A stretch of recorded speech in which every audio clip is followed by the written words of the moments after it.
এই রিফুজি পাতা হেকিমদের চোখে লক্ষ টাকার ঔষধ, আর কৃষকের চোখে শুধুই বিরক্তিকর আগাছা। প্রাচীন কবিরাজদের মতে এই রিফুজি পাতা মানুষের দেহকে রোগমুক্ত করে পুনর্জন্ম দেয়। অথচ এই মহামূল্যবান ঔষধি গাছটিই কিনা অনাদরে, অযত্নে, অবহেলায় বেড়ে ওঠে রাস্তার পাশে, জঙ্গলের ঝোপঝাড়ে। এই রিফুজি গাছ আমাদেরকে অনেক কিছু দিতে চায়, কিন্তু আমরা নিতে চাই না, কারণ আমরা প্রকৃতির কাছ থেকে ফ্রিতে কোনো কিছু পেলে তার দুয়ানার কদর করি না। এটা আমাদের প্রাচীন অভ্যাস। রিফুজি পাতার বৈজ্ঞানিক নাম মিকানিয়া মিক্রান্থা এবং ইংরেজি নাম মাইলা মিনিটউইড। আপনি যতই এই রিফুজি পাতার ঔষধি ক্ষমতা জানবেন, ততই অবাক হতে থাকবেন। এবার চলুন এক এক করে রিফুজি পাতার ঔষধি ক্ষমতা জেনে নিই। ১. মুখের মেস্তার দাগ দূর করতে। মুখে মেস্তার দাগ পড়লে চেহারার থেকে সৌন্দর্য হারিয়ে যায়, মানুষের সামনে যেতে লজ্জা লাগে। আয়ুর্বেদিক শাস্ত্রমতে রিফুজি পাতায় আছে flavonoid, tannin, vitamin C, antioxidant এবং পলিফেনল, যা মুখের মেস্তার দাগ ভালো করতে সাহায্য করে। প্রাচীন কবিরাজি চিকিৎসা মতে রিফুজি পাতার রসের সাথে লেবুর রস মিশিয়ে মুখে দিলে দ্রুত মেস্তার দাগ ভালো করতে সাহায্য করে। ২. পুরাতন জন্ডিস ভালো করতে। পুরাতন জন্ডিস শরীরকে এমনভাবে দুর্বল করে দেয় যে চোখ হলুদ, শরীর ক্লান্ত, ক্ষুধা নেই। আয়ুর্বেদিক শাস্ত্রমতে রিফুজি পাতায় আছে alkaloid, liver protective enzyme, beta carotene, ক্লোরোসেল এবং অ্যান্টিঅক্সিডেন্ট, যা লিভারের বিষাক্ততা দূর করে দীর্ঘদিনের পুরাতন জন্ডিস ভালো করতে সাহায্য করে। কবিরাজি চিকিৎসা মতে রিফুজি পাতার রসের সাথে আখের গুড় মিশিয়ে সকালে খালি পেটে খেলে পুরাতন জন্ডিস ভালো করতে সাহায্য করে। ৩. পুরাতন দাঁত ভালো করতে।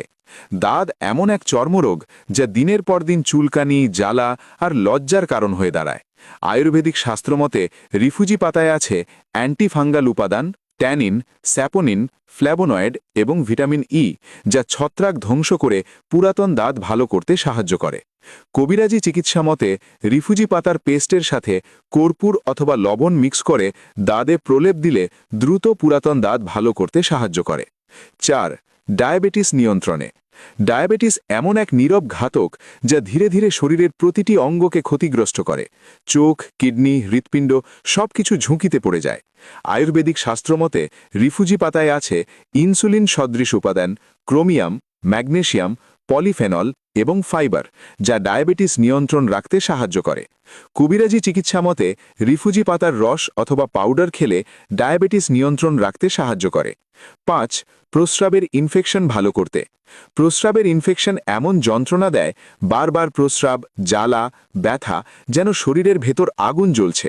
আয়ুর্বেদিক শাস্ত্রমতে রিফুজি পাতায় আছে অ্যান্টিব্যাকটেরিয়াল উপাদান, পটাশিয়াম, ফ্ল্যাভোনয়েড, ক্লোরোফিল এবং ভিটামিন এ, যা প্রস্রাবের ইনফেকশন ভালো করতে সাহায্য করে। কবিরাজি চিকিৎসা মতে রিফুজি পাতার রসের সাথে পরিমাণ মতো আখের গুড় মিশিয়ে খেলে দ্রুত প্রস্রাবের ইনফেকশন ভালো করতে সাহায্য করে। ৬. পুরাতন আলসার ভালো করতে। আলসার এমন যন্ত্রণা দেয়, খাবার খেলেই জ্বালা, পেটে আগুনের মতো অনুভূতি, জীবন দুর্বিষহ হয়ে ওঠে। আয়ুর্বেদিক শাস্ত্রমতে রিফুজি পাতায় আছে মিউসিলেজ, অ্যান্টিঅক্সিডেন্ট, ট্যানিন, ফ্ল্যাভোনয়েড এবং ভিটামিন বি, যা আলসার ভালো করতে সাহায্য করে। প্রাচীন কবিরাজি শাস্ত্রমতে রিফুজি পাতার রসের সাথে মধু মিশিয়ে খেলে দীর্ঘদিনের পুরাতন আলসার ভালো করতে সাহায্য করে। ৭. পুরাতন অ্যালার্জি দূর করতে। অ্যালার্জি এমন এক সমস্যা, চুলকানি, ফুসকুড়ি, যা মানুষকে অস্থির করে তোলে। আয়ুর্বেদিক শাস্ত্রমতে রিফুজি পাতায় আছে অ্যান্টিহিস্টামিন গুণ, ভিটামিন সি, ফ্ল্যাভোনয়েড, জিঙ্ক এবং পলিফেনল, যা শরীরের অ্যালার্জি ভালো করতে সাহায্য করে। প্রাচীন কবিরাজি চিকিৎসা মতে রিফুজি পাতার রস সেবন করলে দেহের পুরাতন অ্যালার্জি স্থায়ীভাবে ভালো করতে সাহায্য করে। ৮. কাটা জায়গা থেকে রক্ত পড়া বন্ধ করতে। হঠাৎ কেটে গেলে রক্ত পড়া থামতে চায় না, ভয়, ব্যথা আর আতঙ্ক একসাথে এসে যায়। আয়ুর্বেদিক শাস্ত্রমতে রিফুজি পাতায় আছে tannin, vitamin K, calcium, antioxidant এবং ক্লোরোফিল, যা কাটা জায়গা থেকে রক্ত পড়া বন্ধ করতে সাহায্য করে। হাজার বছরের কবিরাজি শাস্ত্রমতে কাটা ছেঁড়া স্থানে রিফুজি পাতার পেস্ট লাগালে দ্রুত রক্ত পড়া বন্ধ করতে সাহায্য করে।